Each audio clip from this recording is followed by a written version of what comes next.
Welcome to the third part of our series on the Balkans, an 11-day, 7-country journey through a corner of southeastern Europe known for its long and complex history and breathtaking mountain and coastal scenery. With Greece, Macedonia, Albania, Montenegro, and Bosnia-Herzegovina behind us, we're at the halfway point of our 3,000-kilometer road trip now, and heading back across the Dinaric Alps to explore the heartland and coastline of Croatia, another former Republic of Yugoslavia. So join us, I'm David Celdran in the Balkans, and this is Executive Class.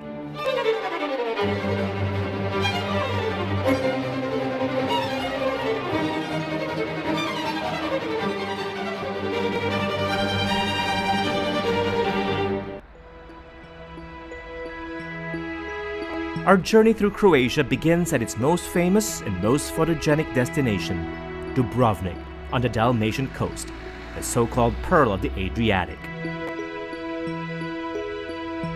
It's absolutely breathtaking, more so from the summit of Mount Surge, with its eagle's eye view of the red rooftops of the ancient walled city and the azure waters of the Adriatic Sea.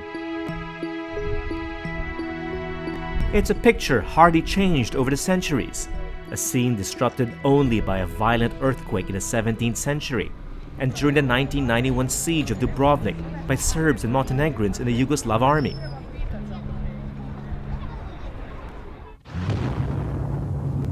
In the War of Croatian independence, the walled town was repeatedly bombarded with artillery, shattering its rooftops and damaging half the town's buildings. Dubrovnik was rebuilt after the war. So thorough was the work, many visitors today are unaware a siege ever took place. What greets them is one of the most meticulously reconstructed medieval cities in the world. So much so that the producers of Game of Thrones chose Dubrovnik as their location of Karth and King's Landing for the hit TV show. Game of Thrones tours are popular here, but even if you're not that into the series, a walk along the medieval walls and within the old town is a stuff of fantasy. But also of history, that of a merchant city that once rivaled Venice in material wealth and cultural glory.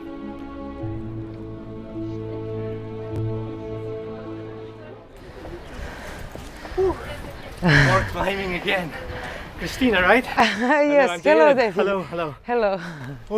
A lot of walking in Croatia. Yes, almost 6,000 steps in the old city. Dr. Kristina Goluza works at the local university. She's here to show me around and share her city's incredible story. Her tour starts at the walls, which run 2 kilometers around the city. We are in what part of Dubrovnik right now? Well, everything what is encircled with the city walls, it is old city, and it is a UNESCO World Heritage Site since 1979. There's an entrance fee to the walls, but it's also the best way to bypass the crowded streets below. Plus, you get these spectacular and uninterrupted views of the defensive towers, the dome churches, and most of all, the famous red-tiled rooftops of Dubrovnik. Residents are extremely proud of their medieval terracotta roofscape. Sadly, most of the original tiles were damaged in the siege. Christina recalls the challenge of recreating ceramic tiles that look like the original using traditional techniques. From Mincheta Fort, the town's tallest tower, you can spot the original tiles with their weathered patina from the newer, brighter colored ones. The view from the tower also reveals how centuries under the influence of Roman Catholicism and of Venice shaped the skyline of Dubrovnik. This must have been a very important city in its time. What is the significance of Dubrovnik? Well, significance was big. I mean, the city was established already in the 7th century. The port city, known then as Ragusa, was a gateway of trade between the Balkans and Europe west of the Adriatic. She was rich and progressive and coveted by many. Dubrovnik was also under Venetians for a while, for 150 years, but then from the year 1358 till the Napoleon time, 1806, Dubrovnik was 600 years independent Dubrovnik Republic, which was the second strongest force on the Mediterranean during the time of 16th century. So it was they had 51 embassies all along the Western world. Ragusa or Dubrovnik was that rare independent republic in an era of aggressively expanding empires.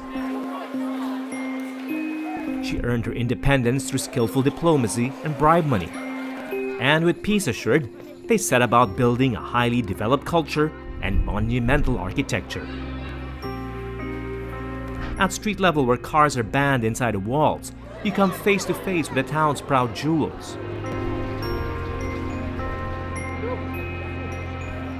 So this is the main square, and I guess most of the highlights are just around us. Exactly. This is the Sponza Palace that used to be a custom control house, because this was a gate to port, and inside they measured the goods before they exported it. Another landmark, Roland's Column, which stands opposite the palace, was used to measure the size of goods back then.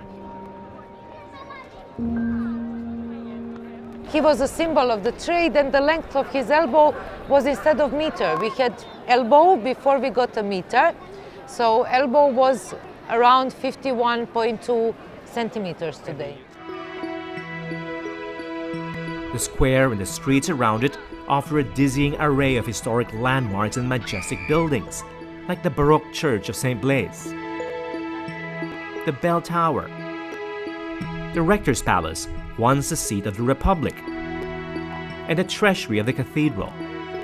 And well, pretty much anywhere you look, anywhere you walk, gorgeous vistas everywhere. This is really beautiful. Christina, I have to ask you this question. You've lived in Dubrovnik almost all your life. Are you still overwhelmed with this city? Are you still in love with this city?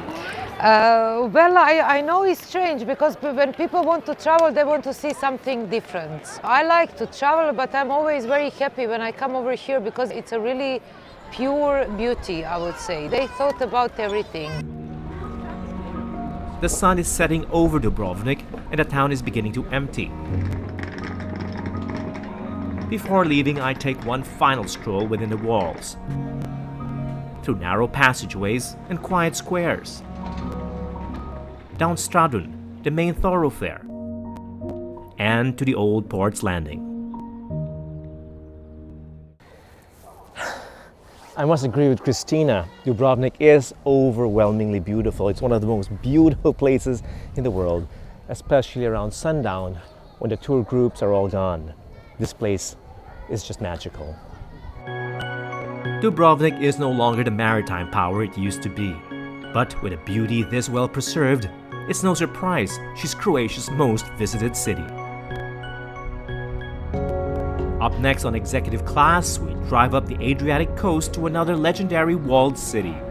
We'll take a tour of Diocletian's palace in the seaside town of Split after the break.